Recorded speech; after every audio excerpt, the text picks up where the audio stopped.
en Twitter y en el resto como Ismael Cala. Bueno, comenzamos con un tema bastante serio, una reflexión, como digo yo, de esas que nos toca y que no son del todo agradables o positivas, pero que es la realidad, y de ella tenemos que aprender. ¿Para qué nos sirve informarnos en nuestra vida cotidiana? Quiero comenzar con una noticia reciente, ocurrida ayer en Egipto, cuando fuerzas de seguridad de ese país mataron por error en la madrugada a 8 turistas mexicanos y 4 civiles egipcios mientras realizaban un operativo de seguridad contra presuntos terroristas en el desierto. Según informaron fuentes oficiales, el embajador de Egipto en México, Yasser Mohamed Ahmed Shaban, informó horas después de lo ocurrido que los mexicanos atacados en ese país estaban en un área donde se realizaba un operativo conjunto del ejército y las fuerzas policiales en busca de terroristas. La canciller mexicana Claudia Ruiz Massieu lamentó la pérdida de vidas humanas en una agresión injustificada. Se trasladó a El Cairo acompañada de familiares de las víctimas. Mientras tanto, otros 6 mexicanos permanecen en el hospital Dar el Fawad, en El Cairo, en situación estable y bajo cuidado médico. Y le pregunto, ¿hasta qué punto el terrorismo internacional causa daños colaterales como este? ¿Cree usted que los diálogos y acuerdos pueden controlar el terrorismo? ¿Cómo cree que se debe combatir a estos agentes del terror en el mundo? Quiero dar la bienvenida muy cordial al coronel retirado del ejército colombiano, Luis Alberto Villamarín. Es experto en temas de terrorismo internacional y cuenta con más de 25 años de experiencia en combates contra el narcoterrorismo. El coronel es autor, como yo decía, de casi una treintena de obras sobre terrorismo, tanto en Colombia como a nivel internacional, incluyendo En el infierno, de la que se escribe un libreto para una película en Hollywood. Así que gracias por visitarnos, coronel. Le llamo por el cargo o por Luis Alberto, o alterno ambos. Bienvenido al programa, ¿cómo está? Ismael, un gran placer estar aquí con usted, muy emocionado y muy contento de asistir a esto con sus televidentes. Pues es un placer y lamentablemente comenzamos con una noticia triste, trágica, sobre todo cuando implica la muerte de civiles que estaban en un lugar equivocado, en un momento desafortunado. Mi pregunta a usted como experto en temas de terrorismo: ¿qué tanto daño colateral ocurre a diario a causa del terror en el mundo? Pues el daño colateral del terrorismo es total, Ismael, porque ataca más a la población civil que a las mismas fuerzas armadas enemigas. Entonces, por ejemplo, en este caso fueron las fuerzas egipcias que se equivocaron, pero es una consecuencia de esta agresión terrorista y hay un estrés, una crisis de nervios total que el mundo está padeciendo por culpa del terrorismo. ¿Qué se puede hacer cuando uno es turista, cuando uno decide viajar por el mundo? A mí por lo menos, y sé que mucha gente comparte esta pasión de conocer el mundo. ¿Qué uno puede hacer? Porque ¿cómo anticipar, verdad, cuando te va a tocar algo? Yo recuerdo que estábamos de vacaciones en agosto, ahora este agosto pasado, en Estambul, y el lunes en que de Estambul viajo a Grecia ocurren 2 atentados terroristas en 2 diferentes lugares de la ciudad. ¿Cómo uno puede anticipar esto? No hay manera. Es imposible, no hay forma. La única manera es evitar ir a esos sitios, pero como usted dice, el amor por la cultura es superior en todos los casos. Sin embargo, sí hay información en las embajadas, en los países donde se alerta a los ciudadanos de cada país. En el caso de México lo estaba viendo, que había una alerta sobre algunas zonas de Egipto donde se le dice a los ciudadanos que si viajan a Egipto, por favor traten de mantenerse alejados de ciertas zonas. O sea, que sí podemos tener una cierta precaución siguiendo estas alertas, ¿correcto? Pues sí, pero es muy generalizado porque ISIS, por ejemplo, en Egipto está regado por todos los municipios grandes, por las ciudades grandes, y en especial tiene en la mira a los turistas occidentales, a quienes llaman infieles y enemigos del Islam extremista. Sí. Usted perteneció a las Fuerzas Militares de Colombia por más de 2 décadas. ¿Por qué decide retirarse? No, es que la carrera militar es una pirámide y entonces llega el momento en que van saliendo unos para que queden otros, y pues desafortunadamente llega el momento en que tiene uno que irse aunque no quiere. Aunque no quiere. Aunque no quiere. O sea que no fue un retiro voluntario. No, es que ningún coronel se retira voluntariamente.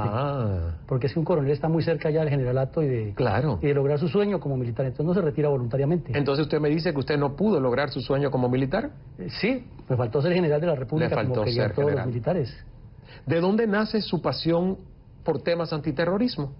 Es la pasión por escribir, Ismael, la pasión por investigar, por dar a conocer al mundo y porque la gente de los diferentes países conozca lo que ocurre, en el caso nuestro de Colombia, estos crímenes que cometen las FARC contra la especie humana y cómo el Partido Comunista Colombiano ha apadrinado a un grupo terrorista durante tantos años y la misma dirigencia política ha sido incapaz de contarle al mundo la verdad.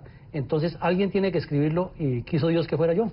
Que cuando uno habla de terrorismo, obviamente Colombia, aquí en América Latina, está dentro de esa lista que ha vivido el terror por muchísimos años. Pero ¿cuál es la diferencia cuando se habla del terror en Colombia, su nación, y el terror que ocurre en otros países del Medio Oriente, donde está Al Qaeda o ISIS? ¿Cuáles son las similitudes y las diferencias? Pues similitudes hay muchas. Similitudes es que ambos grupos consideran a Estados Unidos el Satán del universo. Hay la similitud de que el objetivo es amedrentar a las autoridades para hacerlas cambiar y ceder hacia lo que ellos quieren. Hay similitud en los métodos que utilizan. Hay similitud en que trabajan con el narcotráfico, el lavado de dinero y el tráfico de armas.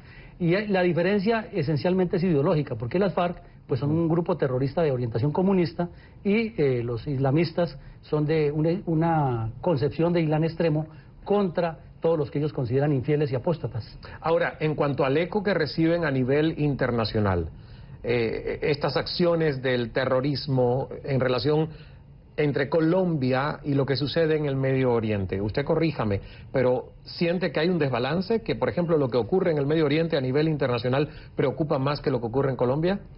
Pues depende del país donde se produzca la noticia. Obviamente, si se produce en los medios de comunicación de Estados Unidos, como allí afecta intereses de Estados Unidos y de la Unión Europea, pues tiene más difusión. Pero lo que ocurre en Colombia también se difunde, y se difunde de una manera negativa porque se relaciona con el narcotráfico. Desafortunadamente, unos y otros gravitan alrededor del narcotráfico y del terror. Aquí en este libro, para hablar de algunos de los casi 30 libros que usted publicó, y Héctor Manuel Castro, uno de nuestros productores, contaba la anécdota que le compró este libro hace ya unos cuantos años y lo devoró.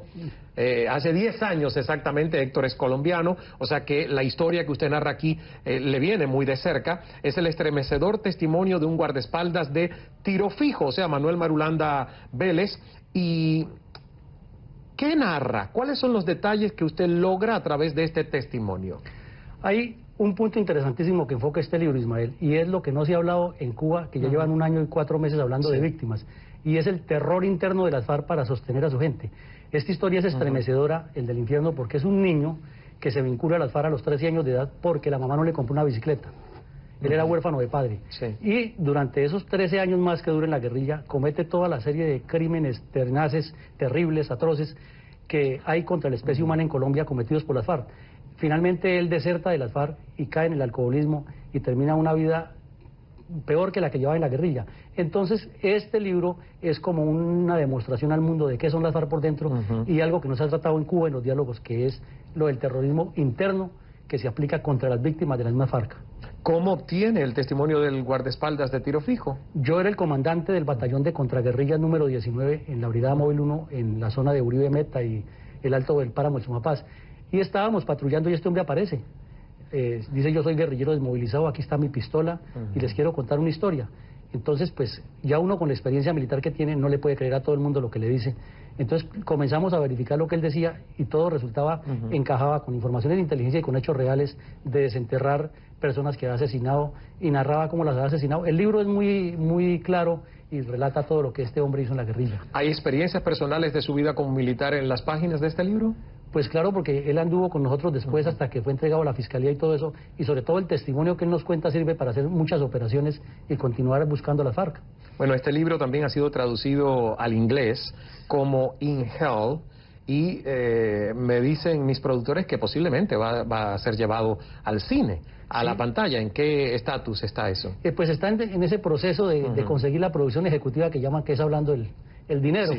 Pero ya hay una casa en Hollywood muy interesada en este libro porque es que es un proyecto bien interesante de demostrarle al mundo entero qué son las FARC por dentro y qué es lo que esa gente haría si llegara al poder. Es decir, así de sencillo, Ismael. Si en este momento están aspirando a tomarse el poder y son tan criminales, ¿cómo sería si estuvieran en el poder?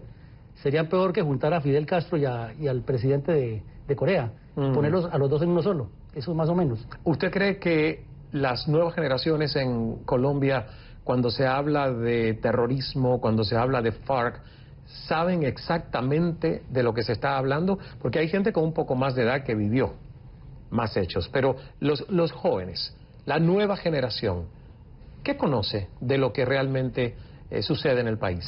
Ese precisamente es uno de los objetivos de la historia, porque la historia, si no se escribe, la escriben de otra manera. Claro. Pasa como el fútbol, el que no hace goles los ve hacer. Entonces, si la historia no se escribe y no se cuenta en su momento, no se dejan los documentos, pues la van a escribir de otra manera.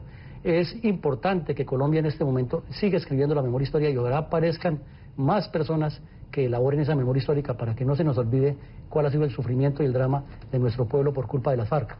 Luis Alberto Villamarín Pulido, Coronel en el Infierno, es uno de sus casi 30 libros, el estremecedor testimonio de un guardaespaldas de tiro fijo. ¿Dónde podemos adquirir este y los otros libros, Luis Alberto? Pues, hay varias fórmulas, pero la más fácil es entrar a la página de Amazon.com y los puede pedir en España, en Colombia, en Italia, en Francia, en cualquier país del mundo por Amazon.com o en la página mía que es luisvillamarin.com. También lo pueden pedir aquí en Estados Unidos por medio de las tiendas de Barnes & Noble, lo hacen por catálogo. Claro. Pero son básicamente estos. Y en Colombia sí están en las principales librerías. Muy bien, pero a nivel internacional pueden utilizar la página o Amazon.com. Al regresar, vamos a hacer una primera pausa. Seguiremos conversando con Luis Alberto Villamarín, experto en terrorismo internacional. Nos va a hablar de su punto de vista sobre los diálogos de paz que se llevan a cabo entre el gobierno del presidente Juan Manuel Santos y el grupo guerrillero FARC. Ya regresamos en esta